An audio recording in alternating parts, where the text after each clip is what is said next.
welcome here to TalkFCB and welcome back to the channel here today, guys, where again we have more of your questions answered in today's video along with the latest Barca news. Absolutely amazing feedback in yesterday's video, really appreciate that. And coming up today we are going to be discussing the likes of Lamine Yamal, Dani, Olmo, Toni Fernandez. We're going to be talking Champions League expectations along with Joan Laporta and potential statement signings.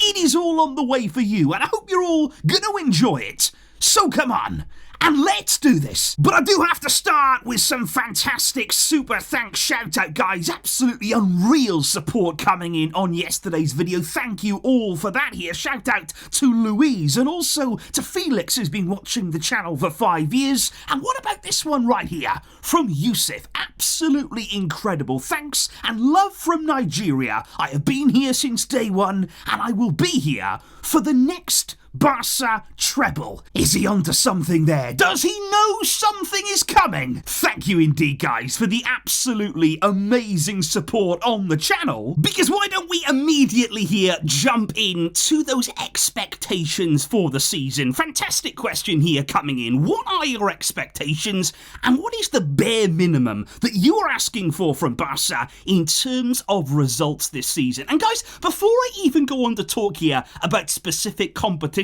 specific aims there that I have for the season, I've got to say that when I came into this campaign here with Hansi as the new coach of Barca, my number one hope for this team was for our football to be more exciting to watch. Honestly, guys, that was the bare minimum that I was hoping for. That honestly, this season, we would be more enjoyable to sit down and watch as a team. Because obviously in football, it is about winning. It's about the titles that you get. And that's where the games are won and lost, of course. But when you actually watch your team and, get involved with your team as much as we do, we're watching Barca every 3 days pretty much. We're building up to all of the games here in detail. We're watching them for 2 hours. Then after the games, we're analysing it all, we're watching the highlights, we're going through it piece by piece here, and when you're watching and doing all of that, you want your team to excite you. You want your team there to inspire you, to give you belief, to give you optimism because of the way that they're playing, and we ultimately would like to have some fun. And already this season,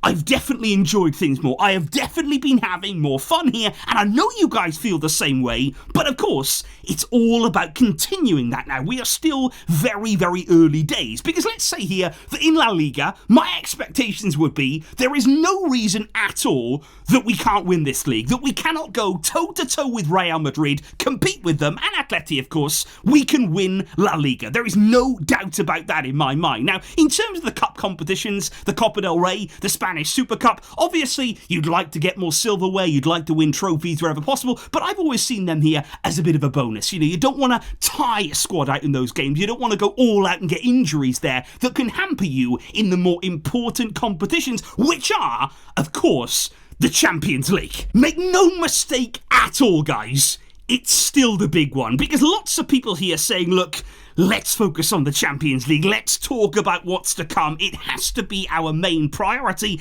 And can we win the Champions League? Because obviously this is where Hansi is going to be judged most. And I think he's well aware of that here. Coming into Barca, he's invited the challenge. He seems to be enjoying the challenge of the club. And I'd actually say here, the mindset that Flick has as a coach and as a person, it does suit the Champions League. He is a coach here that won't be overawed by the occasion. He won't lose his head, lose his composure, and I think he's also trying to bring that same mentality to the Barca players as well, which is something that we desperately need in Europe, because I would like to say here, and I would like to make it very clear, I'd love to have a deep run. Now, I don't want to come out and say Barca should win the Champions League because there are so many top teams in it. We also know as well the new format this year. We don't know how all of that is going to work. And at any given moment, you can get shocks and surprises in the Champions League. Sometimes, of course, even the best teams don't actually go on to win it. So Barca here, I think, should be targeting a deep run. And what I would say there, if we were to go out, if we were to fall short of winning the Champions League, at least do it on our own terms. What I do not want to see here from Hansi Flick's Barcelona is for us to mentally collapse. I expect us to go out in Champions League games and take the games to our opponents here. Actually play on the front foot. Don't show any fear. Don't be scared of anyone. Take on every opponent that we come across. And let's see where we end up. Let's go out on our own terms, on our own shield, and we must hold up mentally. But of course, guys, in order to have a deep run in all competitions, what you must have is a deep squad. You need to have quality squad depth there in order to compete on all fronts. And lots of questions coming in here. Do you think that we have enough squad depth to compete in all competitions this season? I really want your opinion on this. And that, for me, guys, that's the big one, because I don't actually doubt here that Barça have the quality to succeed on all fronts. I don't doubt here that we have players and the talent, and I do believe we have the coach now to succeed. We really, really do.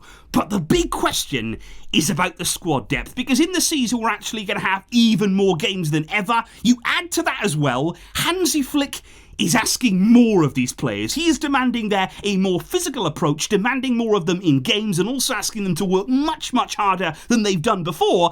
That's why you've got to have the squad to deal with it. You have to make sure that you are ready for it, but at the same time, this is what he's prepared them for. That is why Barca had a brutal pre-season. That is why we saw really intense sessions there, double sessions, to get the players ready for what is to come. Because we are going to ask a lot of them. The physical demands are going to be extreme at times. I do believe at the top level right now, we are asking players to play too many games everywhere, in every division, internationally as well. It's a bit of a joke in my mind, but we've got to do it. Everybody is in the same boat. That is why physical preparation is so key. And injuries, that's going to be the question. Can we be lucky? Can we actually have a season whereby, yeah, you know you're going to get a few injuries, you're going to get a few here and there, but can we avoid big ones and to big players at big times? That could ultimately be where our season is won or it's lost. Because that's when it gets interesting, guys, when you're talking here about signings. And of course, we've only just had the summer transfer window, but even already, we're sort of looking at the squad thinking, okay, it is a little bit light though. You know, we would have liked a few more players, a few more options for Hansi Flick to easily rotate and do it much more effectively. And I think certainly there, looking at next summer, there's a great point made here. It's the last year of Laporta's presidency. We will probably, and obviously we can't guarantee this, but probably we'll get to the 1-for-1 rule. Potentially, there's going to be big money on offer to spend. New stadium. So how exactly would we spend the money? Which positions, which players should be targeted? And I would just say right here, guys, I still believe we're in need of a winger, because even now we're talking about whether it's on the left side or on the right side, there's not a great deal of quality there outside of the starting players. You know, you want to be able to rotate, you want to be able to bring players in and out, but you need more quality in the wide areas. So I think the club there would certainly still be looking at a high-profile winger next summer. I also think as well, the pivot area still needs addressing as of right now. Obviously, we had that bad injury to Marc Bernal, which was so unfortunate. Casado has come in and done brilliantly, but in terms there of that pivot role, with Frankie's long-term future uncertain as well, we need to be looking at that too. But what I would say right now, guys, and I think a lot of you could understand this point of view, next summer, one of my big priorities, it would be a number 9. Because Lewandowski next summer, guys, he'll be 37 years old. I mean, if you don't start planning there for his long-term successor now, I mean, when on earth are you going to plan? When are we going to start looking at this seriously? Because obviously we hoped the plan was Vitor Roque. That I thought was why we spent big money on him from Brazil, but that doesn't seem to be the case now. Obviously his future is still alive, just depending on how he does on loan at Real Betis, but I think either way right now, we've got to be attentive to the number 9s out there this season. Who would fit Barca? Who could be affordable? Who can we bring in? Because we need to start planning seriously here for life after Lewandowski and a top quality number 9. A number 9 for the long-term future. That could be one of the final pieces of the jigsaw in this team right now. Because speaking then about injuries indeed, well, that brings us on here to the Spanish national team. And let's first of all start with the real concern that's been had about Dani Olmo in the past 24 hours there. Because he actually started in Spain's Nations League match against Serbia on Thursday. He was actually subbed off though after 82 minutes of the game. He suffered quite a heavy blow during the match and it actually came a little bit before he was even subbed off. And then we heard reports about a knock to the knee. He then missed training, and then he was sent for further tests in order to determine whether there was an injury there, how serious that problem was. And I think we all started to panic. You know, with Barca, you talk about knee injuries, you talk there about heavy blows in matches. We're all on edge. We're all waiting for bad news. It's just how we're programmed these days. But the fantastic news at this stage is that after those tests have been done now, it does only seem to be a very light knock. It's sort of an impact injury there, nothing further than that, which means that right now Olmo will not be involved in Spain's second game there against Switzerland. He will instead return to Barcelona for a few days of rest and recovery, and the hope and the belief right now is that he will be ready for next Sunday's game, our return against Girona, which would be a massive relief and a big boost to Hansi Flick's team. But we can't really stop there. You know, things might be okay on Dani Olmo, but we've also got to address right here the Lamine Yamal situation, because there is a lot of concern right now surrounding Yamal, and I had a lot of questions coming in there. Is there a better way of managing him right now? Do his minutes need to be managed there, both at Barca and at Spain as well? He's obviously amazing, we all know that, but we don't want him to end up like Pedri, for example, or getting injured like Ansu Fati did. Can Lamine Yamal stay injury-free by playing him for this amount of games? And that is what I would say immediately, guys. It's not just about Barca here managing his minutes. I also think that Spain need to understand their part in all of this too. Barca and Spain need to work together to make sure that Lamine Yamal is being taken care of. At the end of the day, no matter how good he is, no matter how talented he is still only 17 years old, and we must avoid burnout, because that would be cruel to all of us. We want to enjoy Yamal. We want him to continue to be explosive. You know, his game style relies on him being fresh, on him being fit there, on him being confident in his body. We don't want to do anything that could ruin that. And that is why there's so much concern. And I understand here people saying, look,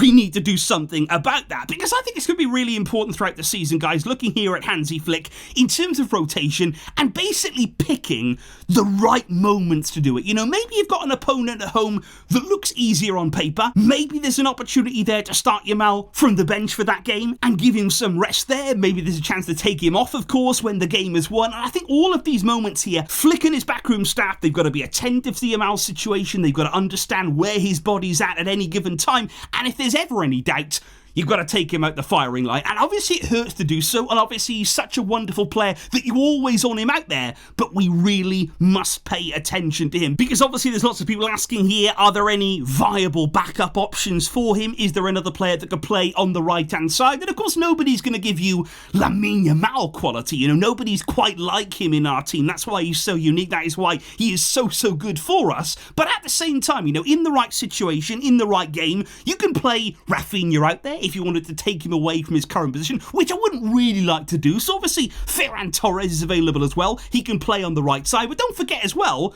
Pau Victor. He was absolutely outstanding and on the right in pre-season. He played really well out there, and he is somebody that could adapt to that role. So like I say, you've got to pick your moments. You've got to use the squad, and we will see Flick use the squad. Make no mistake about that. When these games start in a moment, every 3 days, everybody's going to get a chance. Every single player in this squad is going to be important, and squad depth and rotation, I firmly believe, it'll decide our season. But speaking there about attacking players at Barca, and speaking about players who can actually work their way into Hansi Flick's plans, well, what about the name then of Toni Fernandez? This right here is a 16-year-old who was involved, by the way, in Hansi Flick's pre-season, and he very much impressed him. He was really happy with what he was seeing from the young man, and he's a young attacker who is widely believed to be the next big thing out of La Masia. And of course that's saying something. We've seen so many talents over the years come through, and he signed his first professional contract back in the summer,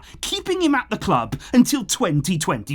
And so why am I mentioning Toni Fernandez now? Well, last night, he only added to that feeling of something great is coming. He became the youngest goal scorer in the history of Barça Atletic. Just 16 years old, 1 month and 23 days. That's all he is, scoring there in a 3-0 victory. But it wasn't just the fact that he scored. It wasn't just the fact there that he got on the score sheet.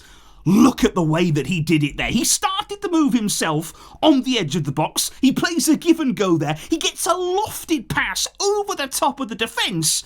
And look at this finish. What an unbelievable strike from Toni Fernandez there. Acrobatic finish, emphatic. And to score your very first goal at this level in that way, that is a serious, serious statement you are sending out. What a moment for him last night. And what was absolutely incredible as well, guys, is that his cousin, Guille Fernandez, he also scored, and he is a youngster too. He's only 16 years old, 2 months and 20 days, and from him scoring, he became the third youngest scorer in Barça Atletic history, and his goal was actually assisted by Toni Fernandez himself. So what a night it was for the Fernandez family. I'm sure they absolutely enjoyed last night's game, and it's definitely a name to remember. It's definitely a name to keep a close eye on this season. La Masia just keeps delivering. So those there, guys, were some more of your questions that we have answered in today's video, and please do let me know your thoughts in the comments down below, your answers to these very questions as well. I hope that you guys are still enjoying this format right here. I've really enjoyed connecting with you, and I would love to do this lots more often. I will see you all very soon indeed. Thank you for the terrific support, but until next time, as always, Vejka, El Barça.